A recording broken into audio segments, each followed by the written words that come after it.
आप लोग किसी का पहले चुप करके क्वेश्चन सुनो, उस क्वेश्चन का फिर आप आराम से जवाब दो। आप लोग शोर हंगामा लड़ाई क्यों कर रहे हो इसके अंदर? तो मैं I am really disappointed with all of you. तो जब उसने ये कहा तो फिर जो प्रीमियर साहब है उन्होंने फिर सॉरी किया, फिर उन्होंने अपोलोजाइज किया। उन्होंने कहा कि in the heat of moment जो है वो मेरे मुंह से निकल गया। इनको चाहिए था कि ये वही जो हमारे बड़े ट्रूडो साहब ना, एलियट ट्रूडो, उन्होंने एक दफ़ा ऐसा कर दिया था तो उनको पार्लियामेंट ने कहा कि भाई आप अपोलोजाइज करें। कहना क्यों अपोलोजाइज करूँ? कहने का आपने ऐसा वर्ड यूज़ किया। उन्होंने कहा कि मैं तो कहा फ्यूडल डूडल। मैं तो गलत फ्यूडल डूडल, मैं I said just a feudal doodle. हाँ। तो फिर उन्होंने कहा कि हैं कहने का आप उठा के देख लें, आप टेप रिकॉर्डिंग देख लें आप, मैंने तो फ्यूडल डूडल कहा है, मैं तो ऐसा कोई वर्ड यूज़ ही नहीं किया। हाँ जी, हाँ जी। हाँ, जैसे उन्होंने, उनका मशहूर चीज़ थी कि ब्रिटिश कोलंबिया में ही एक दफ़ा वो गए थे वहाँ पर, और वहाँ पर जो है लोग इन पे कुछ चीज़ें फेंक रहे थे, ट्रेन में सफ़र कर रहे थे ये। तो जब ट्रेन रुकी स्टेशन पे तो वहाँ पर प्रोटेस्टर्स आ गए, उन्होंने कुछ चीज़ें फेंकी इन पे। तो ट्रूडो साहब ने जो है अपनी मिडिल फिंगर दिखाई उनको। तो फिर वो पार्लियामेंट भड़क, आप जो है आप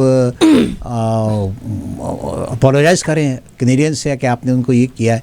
कहने लगा कि भाई मैंने कहा you guys are number 1, you guys are number 1, तो मैंने क्या बुरी बात कही है? तो आप नंबर 1, आपकी मेंटालिटी खराब है sir. That's the way it should be. Elliot Trudeau was very known to do these kind of things. हाँ, इसका मतलब है बेटा तो उसका वाकई फिर बहुत साऊ है, बहुत ही साऊ है, बहुत ही साऊ है। ये तो जनती है। हाँ, ये जनती ट्रूडो बहुत साऊ है। अच्छा जी, अच्छा जनाब, तो ये हुआ जी 12 बजे उन्होंने कहा कि भाई मैं सॉरी करता हूँ। अच्छा जी, स्टीवन डेल डुका साहब, जो मैंने कहा था, वैसे मैंने गलत कह दिया, माजिद भाई तो अभी सिर्फ 16 के हैं, ये सीनियर्स के लिए आज उन्होंने बहुत सारी चीज़ें जो है ना अनाउंस की हैं। ठीक है जी, डेल डुका साहब ने कहा है कि 2028 तक जो है हम सारे ये जो for profit long term care हैं ये हम खत्म कर देंगे। 40,000 जो मोर सीनियर्स होंगे they will have access for these long term care के लिए होंगे। और वो कह रहे हैं जी कि तकरीबन, अच्छा इनकी सबसे अच्छी बात लिबरल्स की ये होती है ना, साथ साथ कॉस्ट बताते जाते हैं ये लोग। अच्छा, इन्होंने कहा जी कि 2026 तक ये कॉस्ट जो है 2 बिलियन को टच करेगी, जो कि हम भी इसको जाहिर है बूस्ट करेंगे, जो 10% ऑफ एनुअल इंक्रीज इसमें आता जाएगा। और उन्होंने कहा जी कि इसके अलावा हम 30,000 new community long term care जो है स्पेसेस बाय 2028 बनाएंगे, और जो एग्जिस्टिंग 28,000 स्पेसेस हैं उनको हम जो है अपग्रेड करेंगे। तो ये सारा जो है उन्होंने बताया। और उन्होंने कहा जी कि इन लोगों को जो है हम टैक्स क्रेडिट्स भी देंगे जो सीनियर्स हैं उनको, और इनकी और भी कुछ चीज़ें टैक्स फ्री करने की उन्होंने बातें की हैं। तो ये मतलब जाहिर है कि अब ये इलेक्शन ट्रेल पे हैं सारे, तो अब इन्होंने गुडीज़ देनी है ये सारी।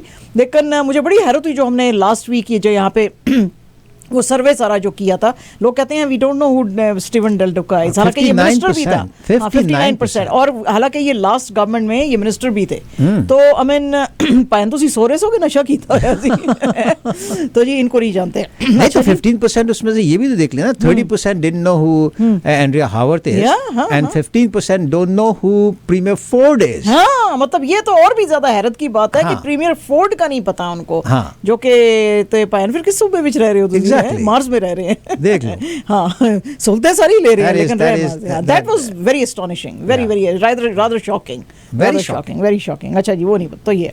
अच्छा जनाब, एनडीपी जो है ना, एंड्रिया हॉर्वेथ जो है हमारी, वो तो बिल्कुल आजकल ऐसे निकली हुई हैं जैसे कि उनको लग रहा है कि नेक्स्ट गवर्नमेंट उन्होंने बनानी है। अच्छा जी, एंड्रिया हॉर्वेथ जो है उन्होंने जो है वो आज ये जो सारे वो चक्कर लगा रही हैं, तो उसमें वो आई मीन अपनी वो जो उनकी जो स्ट्रेंथ्स है ना उनके ऊपर वो बात ज़्यादा कर रही हैं। एक तो जी ऑलरेडी ऑपोजिशन के अंदर बैठी हुई हैं, फिर वो कहती हैं जी कि कुछ जो अनडिसाइडेड वोटर्स हैं उनको हम अपनी तरफ अट्रैक्ट करेंगे, तो वो करेंगे, तो इन चीज़ों के ऊपर वो कर रहे हैं। अच्छा, ये जो आजकल में जो सर्वे आया था उसमें हालांकि बार बार एंड्रिया हॉर्वेथ को बताया गया है कि प्रीमियर फोर्ड जो हैं 35% पे हैं, जो कि सबसे ज़्यादा है, सबसे ज़्यादा पॉपुलर वही हैं, और लग यही रहा है कि प्रीमियर फोर्ड ही की पार्टी फिर से जीतेगी।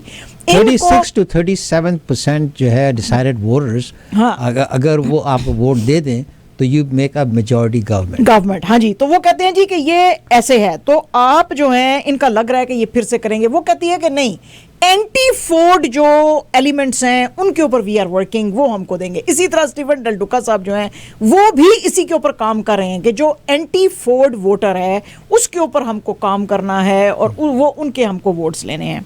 तो ये जो कल सारी इन्होंने हमने कहानी सुनाई थी कि भाई ये जो जून 2 में को जो इलेक्शंस आने वाले हैं प्रोविंस के, तो उसके अंदर ये जो प्रोमिसेस कर रहे हैं तो बहुत लंबी चौड़ी लिस्ट है। तो आज कुछ लोगों ने पूछा भी है एनडीपी से कि भाई इसकी कॉस्टिंग करें। उन्होंने कहा जी जिस वक्त हम अपना प्लेटफॉर्म रिलीज करेंगे उसके अंदर सारी कॉस्टिंग होएगी, तो अभी हम जो है नहीं बता रहे हैं। बहरहाल जी ये अब जो है जंग जो है वो ज़रा थोड़ी अब सीरियस होना शुरू हो गई है, क्योंकि अब तो खाली 1 महीना ही तकरीबन रह गया ना बीच में, तो जो है मई का, तो उसके बाद जो है ये चलेगा। अच्छा जनाब, आज जो है यहाँ पे हमारी पुलिस जो है उसने एक पूरी लिस्ट छापी है 25 मोस्ट वांटेड लोगों की। अब आप ये देख लें कि इसके अंदर मुसलमान नाम कितने हैं। हाँ जी हाँ जी हाँ जी हाँ जी, और खास तौर पे जो मोस्ट वांटेड है वो भी मुसलमान है। मोहम्मद अब्दुल अजीज जो है इसको $250,000 जो है इसका रिवॉर्ड दिया गया है। जी बिल्कुल, ये एक बोलो प्रोग्राम था जो कि इन्होंने शुरू किया था पुलिस ने, और उसके अंदर ये बहुत अरसे से ये कोशिश कर रहे थे कि ये अटेम्प्टेड मर्डर्स, ह्यूमन ट्रैफिकिंग और जो है इस चीज़ों के लिए सिंस 1987 इसको ट्रैक कर रहे थे। उसके अंदर अब इन्होंने ये जो है 25 नाम दिए हैं, और उसमें इन्होंने ये जो अब्दुल अजीज साहब जो हैं 32 ईयर्स इनकी एज है, और इन्होंने क्या किया कि एक आदमी जो है उसका नाम था क्रेग मैकडोनाल्ड, और वो अपना सेलिब्रेट कर रहा था कोई एक रैप्टर्स की या किसी की गेम, और उसमें जो है ये इनके बीच में कोई बातचीत हुई। फिर ये बाहर जिस वक्त आया उसमें पार्किंग लॉज में, तो उसके ऊपर जो है इसने इसके ऊपर हमला किया जिसकी वजह से उसकी डेथ हो गई। तो आज जब पुलिस ने अनाउंस किया कि ये सबसे ज़्यादा वांटेड है और 250,000 उसके लिए किए, तो उसकी बहन ने कहा कि आप जो मर्जी भी करें, मैं तो अपने भाई को हर जगह पर ढूंढती हूँ और वो तो मुझे नहीं अब मिलता है। तो बहरहाल जी ये इस तरह से उन्होंने किया है, और वही आप वाली बात है कि एक्सट्रीमली शेमफुल था जब मैंने इसके अंदर मुसलमानों के बहुत सारों के नाम देखे। अच्छा जी, खुशखबरियाँ आपके लिए बेशुमार है, और पहली खुशखबरी ये है कि अगर आप टैक्सी का इस्तेमाल करते हैं ना टोरंटो में तो वो आपका किराया बढ़ने वाला है। नहीं, बढ़ गया, बढ़ गया। $1 आपका जो है आज से बढ़ गया है। ठीक है जी, तो अब आप सोच समझ के जरा बैठना। अच्छा, वो कह रहे हैं जी हम बढ़ा रहे हैं ये जो ड्रॉप रेट है। ड्रॉप रेट क्या होता है कि जैसे ही आप टैक्सी के अंदर बैठते हैं ना तो वो मीटर जो है वो चालू हो जाता है। तो वो चालू होता था पहले $3.25 पे, अब वो चालू होएगा $4.25 से। तो मुबारक हो हम सबको, है जी। तो जाहिर है कि उन्होंने वो तो आई मीन अंडरस्टूड ही है कि भाई पेट्रोल की प्राइसेस ऊपर जा रही हैं, तो इनका बेचारों का ड्राइवर्स का मार्जिन जो है कम होता जा रहा है, तो उसके लिए जी इन्होंने वो देखें ना, वो दूसरी जो उबर एंड लिफ्ट है उन्होंने पहले ही 50 कर दिया था, 55 सेंट्स उन्होंने कर दिया था। उन्होंने कहा क्योंकि ये बेनिफिट जो है फिर हमारे ड्राइवर को जाना चाहिए। एग्जैक्टली। तो अब ये भी जो है जनाब इन्होंने भी ऐसे किया। अच्छा जनाब, आज एक और अच्छी खुशी की खबर ये है टैक्स पेयर्स के लिए, खास तौर पे ये बहुत ही खुशी की खबर है। आपको हमने 2 वीक्स पहले बताया था कि जो प्रिंस चार्ल्स और कमिला आ रही हैं, उनकी वाइफ हैं, तो बस आपके ऊपर और बोझ पड़ने वाला है, वो आ रहे हैं फाइनली। उनकी आज आइटनरी जो है वो उनकी अनाउंस कर दी गई है, प्रिंस चार्ल्स और उनकी वाइफ कमिला की। और सबसे पहले वो जाएंगे जी सेंट जॉन्स में। ठीक है जी, सेंट जॉन्स में जाएंगे, और उसके बाद जो है वहाँ पे उनको वेलकम वगैरह दिया जाएगा। उसके बाद जो है वो जाएंगे हॉर्ट गार्डन में, जो कि ये इंडिजिनस जो रेजिडेंशियल स्कूल्स के विक्टिम्स और सर्वाइवर्स हैं, वहाँ पे। हाँ, फिर येलो नाइफ पे जाएंगे। फिर उसके बाद जो है ये प्राइम मिनिस्टर से मिलेंगे सेकेंड डे को, और गवर्नर जनरल मैरी साइमन से मिलेंगे। थर्ड डे ये जो नॉर्थ वेस्टर्न हमारी टेरिटोरीज हैं ये वहाँ पे जाएंगे, और जो फर्स्ट नेशन कम्युनिटी ऑफ डिट्टा हैं वहाँ पे भी ये करेंगे। और फिर उसके बाद जो है जो इनकी जो सेलिब्रेशंस जो हैं ख़त्म होएंगी 19 मई को, जब ये क्वीन एलिजाबेथ की प्लैटिनम जो जुबली है वो मनाएंगे। और प्रिंस चार्ल्स का ये 19th विजिट होएगा कनाडा को, और जो डचेस ऑफ कॉर्नवेल है इनका ये 5th होएगा। तो जनाब और पैसे उन खर्च होंगे। ठीक है जी। चलो जी, कुछ हो जाओ। अच्छा जी, आज एक जो है वो और भी कुछ वाक़यात हो रहे हैं यहाँ पे ना, ये मतलब है इस्लामिक रिपब्लिक बनती जा रही है बिल्कुल ही, तो या कुछ और ही बनती जा रही है, पता नहीं क्या बने। इस्लामिक तो इस्लाम का नाम तो नहीं लेना चाहिए, लेकिन कुछ काफ़ी हम स्टोन एज की तरफ जा रहे हैं। कुछ एक झगड़ा हुआ लड़कों के बीच में, और वो झगड़ा कैसे हुआ, वो सोटियों से झगड़ा हुआ, एक दूसरे को सोटियों से पकड़ पकड़ के मारा। अच्छा जी, उसमें भी पुलिस ने एक वीडियो जो थी सोशल मीडिया पे आई, उसमें देखा जा रहा है कि एक आदमी अपने बिजनेस से बाहर आया और 4 लड़कों ने उसको खूब पीटा है, छड़ियों से मारा है उसको, ठीक है जी। स्टोन एज में शायद वो बंदूकें नहीं होती होंगी तो छड़ियों से मारते होंगे एक दूसरे को, या जो हमारे पंजाब का कल्चर है ऐसे सोटियों से मारा जी। अच्छा, उसमें से अब पुलिस ने 2 को रिकग्नाइज कर लिया है और उनको जो है अरेस्ट कर लिया। अच्छा, इनके जो नाम हैं, अब देखें एज देखें, सॉरी अरेस्ट वारंट जारी किए हैं, अरेस्ट वारंट जारी किए हैं। मनोज सिंह 25 साल इनकी उम्र है, ब्रैम्पटन से हैं। दूसरे हैं जी गुरकीरत सिंह 24 साल इनकी उम्र है, ये आपके माजिद भाई मार्कम से हैं। तो ये जो हैं, तो अब लोगों ने पूछा इनसे, पुलिस से, कि भाई ये जो हैं 4 आप लोग कह रहे हो, इसमें से आपने जो तस्वीरें छापी हैं 2 की छापी हैं। वो कहते हैं हाँ 2 के लिए हमने अरेस्ट वारंट किया, 2 को भी हम तलाश कर रहे हैं, फाइंड आउट करने की कोशिश कर रहे हैं कि बाकी के 2 जो थे वो क्या थे। इन्होंने वो मारने पीटने के बाद उस आदमी को 2015 वोक्सवैगन फसाड थी इनके पास विद लाइसेंस प्लेट ऑन्टेरियो की CFEB 295, उस पर ये भाग गए फिर। तो पुलिस ने इन 2 के लिए अरेस्ट वारंट जारी किए और 2 को वो ढूंढ रहे हैं, और वो कह रहे हैं जी कि ये अब उम्रें देखें, 24 और 25 साल इनकी एज है, तो ये पढ़ने के लिए यहाँ पे आते हैं, और ये देखें ज़रा इनके क्रिमिनल रिकॉर्ड्स जो हैं वो बन रहे हैं। तो मतलब क्या पेरेंट्स के लिए ये क्या खुशी का बायस है कि जी उन्होंने बाहर के मुल्कों में बच्चों को पढ़ने भेजा हुआ है। तो इसके ऊपर भी आज कम्युनिटी जो है उसने बड़ी वो की है। अच्छा जी, ये चाइना जो है अब लॉकडाउन की तरफ फिर से चलना शुरू हो गया है। बीजिंग के अंदर उन्होंने कहा है 21 मिलियन बंदा रहता है बीजिंग में, उन्होंने कहा जी हम लॉकडाउन करेंगे, इसके अंदर अगर हमको ज़रूरत पड़ी, क्योंकि मैस यहाँ पे टेस्टिंग शुरू हो गई है फिर से। हालांकि यहाँ पे हुआ क्या है कि टोटल 33 केसेस रिपोर्ट हुए, 21 मिलियन में से 33, लेकिन चाइनीज जो अथॉरिटीज हैं वो कह रही है कि जी हम ज्यादा चांसेस नहीं लेना चाहते ये चीज बढ़ना जाए, जैसे कि शंघाई में बढ़ गई है। शंघाई के अंदर जो है यहाँ पे आज के दिन भी 1600 न्यू केसेस सामने आए हैं और 52 डेथ्स हुए हैं, और ये जो है लॉकडाउन में है। तो यहाँ पे आज लोगों ने वो जो गाना नहीं था माजिद भाई लेस मिजरेबल का, वो do you here people sing, वो आज लोगों ने वहाँ पे शंघाई में गाया, और वो बजाए, वो अपने बर्तन जो है दीवारों के ऊपर बजाए और वो किया। तो उन्होंने कहा जी ये क्यों हमको लॉकडाउन फिर से किया है, because we are feeling really miserable, तो डोंट लॉकडाउन। लेकिन इनकी जीरो टॉलरेंस पॉलिसी है as far as corona virus is concern. तो उन्होंने कहा जी कि नहीं, अगर हमको करना पड़ा तो हम करेंगे।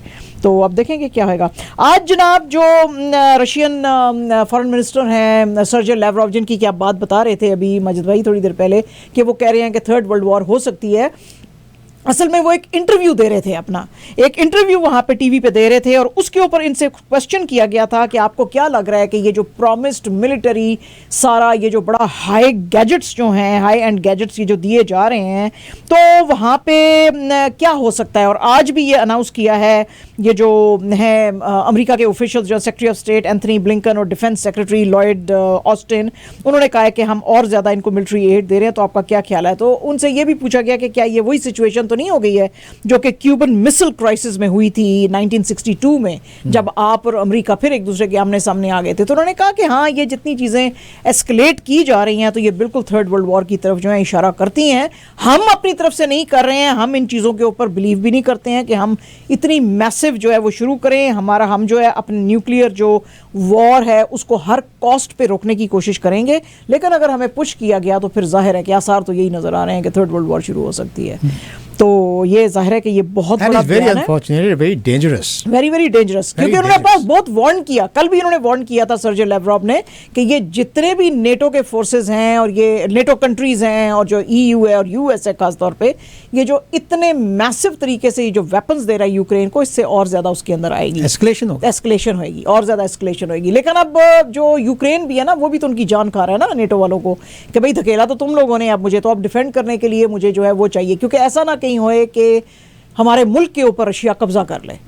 तो अब एक तरफ तो ये भी सिनेरियो है, दूसरी तरफ रशिया कहता है कि तुम लोग एस्केलेट कर रहे हो वॉर को, तो अब फिर क्या करें, या फिर अपने आप को very soon what's gonna happen, जब उनके पास ये एम्यूनिशन आ जाएंगे, हाँ, तो तेजी आ जाएगी, फिर ये ना ये रशिया पे अटैक करेगा, या यू नो, नॉट ओनली अपने मुल्क में रह के, मगर इनके पास अगर लॉन्ग रेंज मिसाइल्स वगैरह आ गए, so they will be able to attack hit Russia.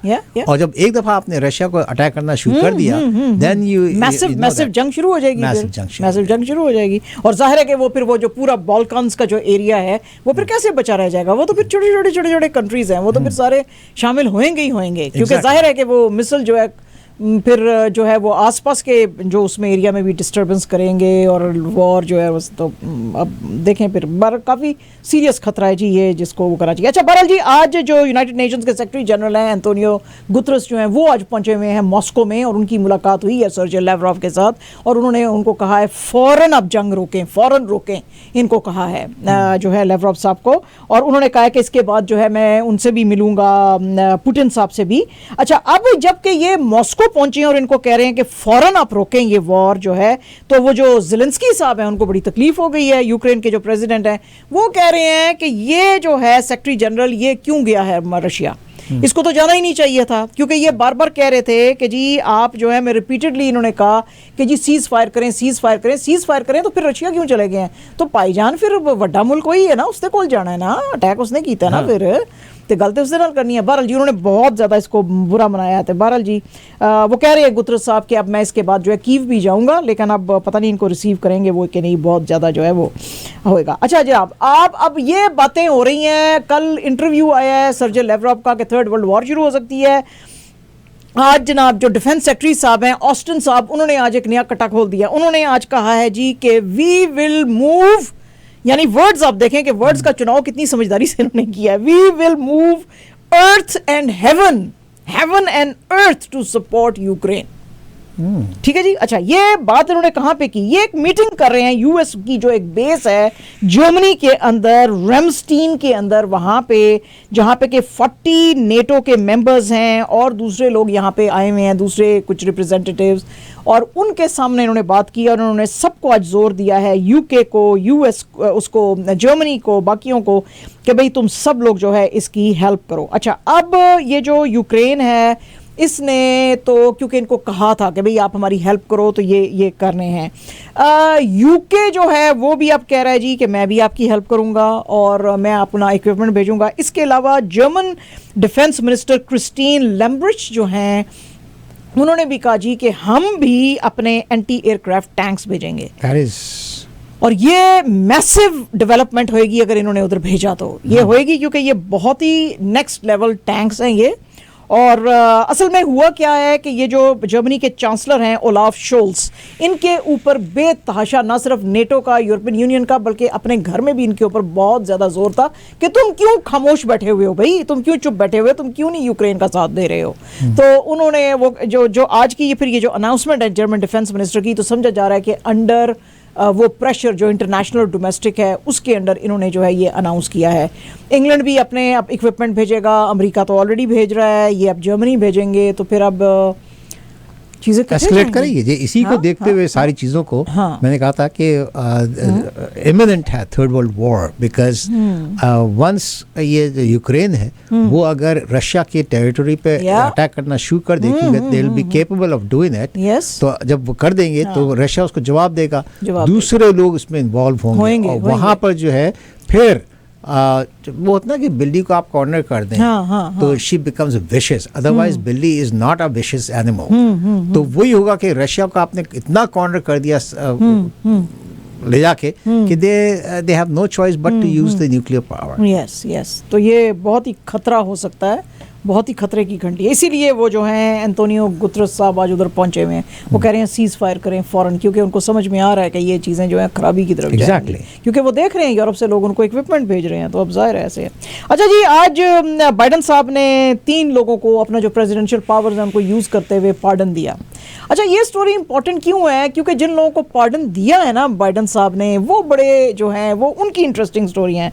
अच्छा, आज इन्होंने कहा कि जी हम जो हैं बड़े उसके ऊपर बिलीव करते हैं, कंट्री जो है हमारी लॉ के ऊपर बिलीव करती है। We America is a nation of law, हम लॉज के ऊपर बड़ा बिलीव करते हैं और लॉ के थ्रू चलते हैं, और हम सोचते हैं कि इन लोगों को सेकंड चांसेस देने चाहिए। और बहुत सारे लोग जो हैं हमारे मुल्क में लॉ एनफोर्समेंट जो एडवोकेट्स हैं, ह्यूमन राइट्स के जो एक्टिविस्ट हैं, वो कहते हैं कि हमारे जुडिशल सिस्टम को हमारी जो कोर वैल्यूज़ हैं उनको रिफ्लेक्ट करना चाहिए।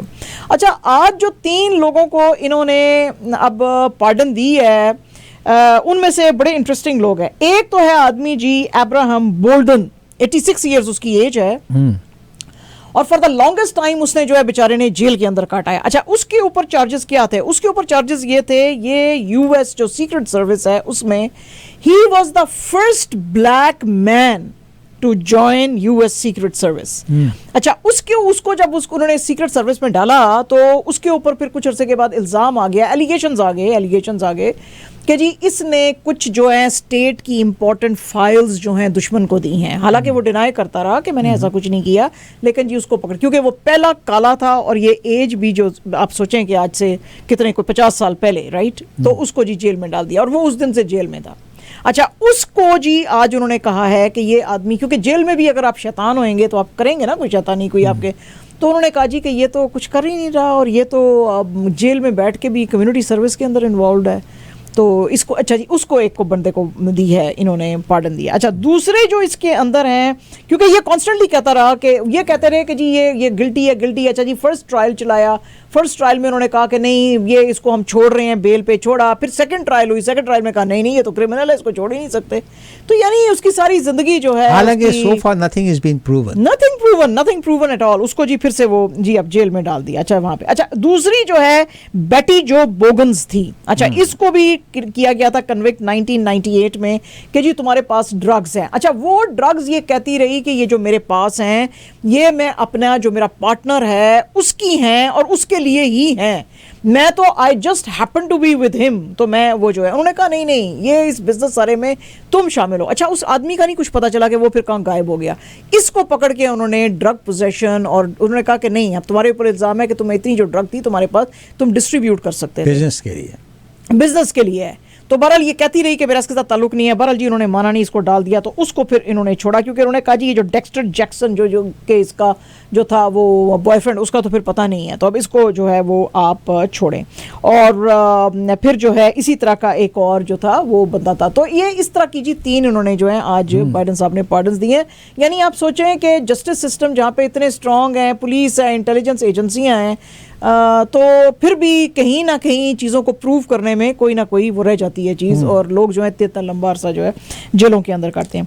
AFP की आज एक रिपोर्ट है जी, और इसके मुताबिक जो है इन्होंने बात की है, इनके मीडिया मिनिस्टर जो हैं नकाला गोडवहमे इसमें श्रीलंका में, और उन्होंने कहा जी कि आपके मुल्क में अब इतना डीप क्राइसिस हो गया है। और ये भी बड़ी एक कॉन्स्पिरेसी थ्योरी है कि जिस दिन से इन्होंने वोट दिया था रशिया के, उधर एब्सटीन किया था, किसी के हक में नहीं दिया था रशिया यूक्रेन की वॉर में, उस दिन से अचानक से द वेरी नेक्स्ट डे इनका सब कुछ क्रैश कर गया। अब कैसे किया ये क्रैश जो है फौरन से पहले, अगर इतने ही जो थे वो चल रहे थे, इकोनॉमिक वोज चल रहे थे। बहरहाल ये this is different base. AFP की इस रिपोर्ट के मुताबिक इनके जो मीडिया मैनेजर नलाका साहब हैं, इन्होंने कहा जी हम अपना ये जो इतनी ज़्यादा इकोनॉमिक हमारे पे मुसीबतें आ गई हैं उसको ख़त्म करने के लिए हम अपना गोल्डन वीज़ा जो है अब जारी कर रहे हैं। और उस गोल्डन वीज़ा के अंडर $100,000 US डॉलर्स अगर कोई आदमी हमारे यहाँ पे इन्वेस्ट करता है तो वो 10 साल रह सकता है, और जो 75,000 जो इन्वेस्ट करेगा वो 5 साल यहाँ पे रह सकेगा। तो लोगों ने पूछा इनसे, AFP वालों ने, उन्होंने कहा जी कि आपके मुल्क में तो इतने ज़्यादा इकोनॉमिक क्राइसिस हैं कि बेसिक फूड नहीं मिल रहा, फ्यूल नहीं मिल रहा, बेसिक मेडिसिन नहीं मिल रही हैं, तो कौन आपके मुल्क में आएगा। तो वो कहने लगे जी जब अमीर लोग आएंगे, जब वो इन्वेस्टमेंट करना शुरू करेंगे, बैंक में पैसा आना शुरू होएगा, तो हम चीज़ें खरीदना शुरू कर देंगे। तो that's why we are starting this golden paradise visa program. तो अब देखेंगे प्रोग्राम तो अच्छा है, तो अब इधर कौन जाएगा। अल जजीरा की आज एक बहुत ही बड़ी इन्वेस्टिगेटिव रिपोर्ट है जो कि इन्होंने की है, जो कि इंडिया के अंदर इंट्रोड्यूस किया गया था। CA आपको पता ही है, जो सिटीजनशिप एक्ट जो उन्होंने किया था, और उसके ऊपर आपको पता है दिल्ली के अंदर बहुत ही ज़्यादा मैसिव किस्म के जो हैं प्रोटेस्ट आए थे। उसके ऊपर इन्होंने जो है आज एक रिपोर्ट किया। इसमें इन्होंने कुछ फैमिलीज़ के साथ बात की हैं, लेकिन जो सबसे ज़्यादा दुख देने वाली इसके अंदर स्टोरी है जो कि उन्होंने की है, वो है नरगिस सैफी की। नरगिस सैफी कह रही है कि इसका जो हस्बैंड था खालिद सैफी, जिसकी की उम्र इस वक्त 41 ईयर्स है, उसने एक ग्रुप चलाया था यूनाइटेड अगेंस्ट हेट, यानी कि जो हमारे मुल्क हिंदुस्तान के अंदर जो हेट चल रहा है वो नहीं होना चाहिए, हमारे मुल्क का जो कल्चर है वो सेक्युलर रहना चाहिए। तो इसमें क्या हुआ था, जब ये राइट्स आए थे तो 53 लोग जो थे उनको मोस्टली मुस्लिम्स इसमें मारे गए थे, और बहुत सारी फिर पकड़ धकड़ हुई थी, और वो पकड़ धकड़ में भी जो है राइट्स एक्टिविस्ट कहते हैं कि मुसलमानों को ज़्यादा पकड़ा गया था, जिसमें से एक खालिद था। नरगिस बीवी का कहना है जी कि हमने सिर्फ या मेरे हस्बैंड ने सिर्फ ये जो सीए का बिल आया था along with a lot of other Indians, हमने भी या मेरे हस्बैंड ने भी इसको प्रोटेस्ट इसके लिए किया था। और वो कहती है वो रात मैं भूल नहीं सकती कि हम लोग सारे घर में बैठे हुए थे और ये आए हैं सिक्योरिटी एजेंसी वाले लोग, उसको पकड़ के ले गए हैं और मैंने उनसे पूछा कि अब तुम इसका क्या करोगे, तो उन्होंने कहा जी हम इसको जेल में अब डाल रहे हैं और इसका केस नहीं लड़ रहे हैं। अच्छा, वो कहते हैं जी इसका हमने केस लड़ा है, उसको बेल मिल गई है, फिर भी नहीं छोड़ रहे हैं उसको, खालिद को। क्यों? क्योंकि उसके ऊपर टेररिज्म के चार्जेस लगा दिए हैं कि तुमने स्टेट के अगेंस्ट जो है ये बात की है। तो भाई क्या स्टेट के अगेंस्ट बात की है? उन्होंने भी, सारे जो बाकी के राइटर्स थे वो भी यही कह रहे थे कि आप ये बिल वापस लें, और यही खालिद भी कह रहा था कि ये बिल वापस लें मोदी गवर्नमेंट को। बहरहाल जी वो कहती है कि सिर्फ चूंकि हम मुसलमान हैं तो इसके लिए जो है ये किया गया है। और आपको पता है ये सीए का जो बिल था ये 2019 में आया था और काफ़ी सिर्फ मुस्लिम्स ने नहीं, बाकी और भी जनता काफ़ी जो इंडिया में थी उन्होंने भी इसको प्रोटेस्ट किया था और मोदी गवर्नमेंट को कहा था कि इसको वापस लें। हम 3 मिनट का ब्रेक लेंगे। 3 मिनट के top of the hour break के फौरी बाद हम प्रोग्राम में वापस